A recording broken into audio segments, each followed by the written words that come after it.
Uy, lami ba? Grasahe. Wow. Karasa. Yan ang gusto kong lang. Hello mga ka-Brax! Good evening! So, kagagaling ko lang sa eskwelahan. Naglibot-libot ako sa sa Divisoria. Bumili ako ng isda, dalagang bukid. Alam nyo kung magkano to? 300 pesos. 315. Ilang peraso lang? 2, 4, 6. 6 na peraso lang. Mahal pala ang dalagang bukid. Tapos ang nakakainis, mga ka-Brax, sabi ko kalahating kilo lang. O sige, nagpumili ako. 200 pesos ang napili. Tapos, dinagdagan. 300 na lang daw. O sige, 300 kay guti man la ba? Dong dinagdagan, o gawin na lang doon natin 400. Sabi ko, ay hindi. 300 lang. O binawasan nila. Kaya nagtitipid nga. Hindi yung mamahalin mo pa. Mamahalin. Mga hinayang. Mas walang pera. Tapos bumili ako ng luya. Kasi nga, ako.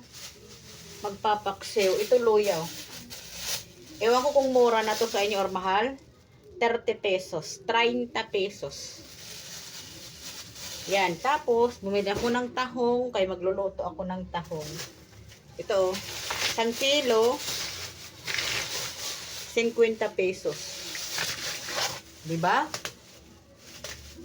Amoy amoy tahong. Amoy tahong. So, dito natin ilalagay. Hindi kasya. So, hiwain natin, mga ka-Brax. Hiwain natin ang isda. Para magkasya rito. Yan. Ang ating sura. Paksiw. Dahil masarap na itong karne bulad. Pero siya mataba, oh. Malaki. Hiwain natin to. Kung gusto nyo matutong magluto. Pagkulaw na kamo. Pagkulaw. Ating paksiw. Di ba parang marami na? Kasi dito sa kawali, parang ang lutuin ko. So, yan parang marami tingnan. Tapos, syempre, ang ating luya. Maglalagay tayo ng luya, mga ka-Brax. Tapos bumili ako ng kamote. 20 pesos. Diba? Kapag Divisoria ka talaga, kaysa paano mura. Kapag dito na sa malapit sa amin, mahal. Ay, nakalimutan ko ang kamatis. So, ito na nga ang ating lulutuin, mga ka-Brax. Paksiw. Nabinisayang paksiw. Kasi namimiss ko na. Iwain natin, mga ka-Brax. Ang paksiw. Nakikita nyo ba? Para matanggal ang lansa. Mahal ang bilihin ngayon. Tapos sasabihin nyo, kasi ang 500 pang noche buena. Mali. Isda pa lang. Mahal na. Lalagay natin. Ito. Lagay natin. Diyan. Tapos, ang bawang. Bawang tayo. Kailangan marami din ang bawang. Napaka-busy ko today. Dapat maraming bawang ang ating gagamitin din. Para mas masarap. Mahirap ang maging isang babae. Tagaluto, tagalaba, tagalinis. Para akong may third eye dito. Tapos walang pambili ng damit. Masarap kasi suotin, no? Presko. Fresh na fresh. Pagkagaling ko sa eskwelahan, Divisoria, tapos palit ng damit, luto naman tayo ng isda. Kasi yan ang buhay natin. Kung naboboard kayo sa vlog ko, huwag naman ha. Minsan lang tayong malay natin, dito tayo mag-success sa buhay. Mag-success! Tsaka alam nyo, di pa ako sikat dahil wala pa akong basher. Kapag sikat, may basher na yan. May basher ka na kapag sikat ka.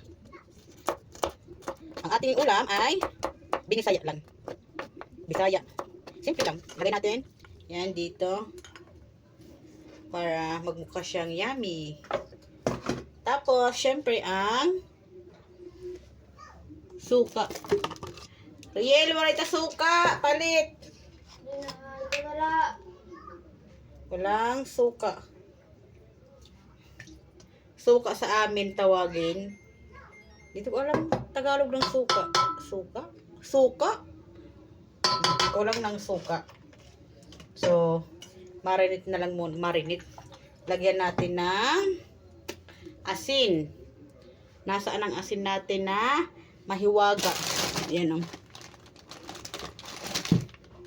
Lagyan natin ng asin. Para masarap siya. Kunti lang, kunti. Kasi ito ay Himalayan salt. Himalayan salt to. Mas lagyan natin ng oil. Ilalagay natin mantika. Para ito ang gusto ko. Lagyan natin ito ng tubig. Yan. Lagyan natin ito ng water. Water evaporation. Yeah. So, dito na lang tayo kukuha ng tubig sa gripo. Yan. Punuin na lang natin para magkasya sila. Parang sinabaw ba? Tapos, paminta. Where is my paminta? Nasaan ang paminta ko? Madilim, no? Where is the paminta? Nabili ko. Ito, binili ko paminta. Para masarap ang buhay. Pamintang buo. Lagyan natin ang pamintang buo. Alam mo yung feelings na partner nito, ano? Duma. Anong tawag sa duma? Basta duma. Saging. Mantika. Riel, so kabilis. Nandito sa Riel, patumata ipa. Sumarinate na lang muna natin. Mamaya na yan. Update ko kayo.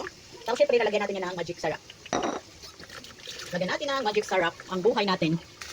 So, ito na nga. Lalagyan natin ng magic syrup.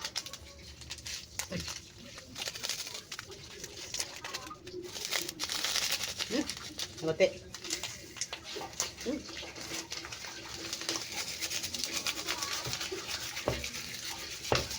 So, ito na ang kaluto niya.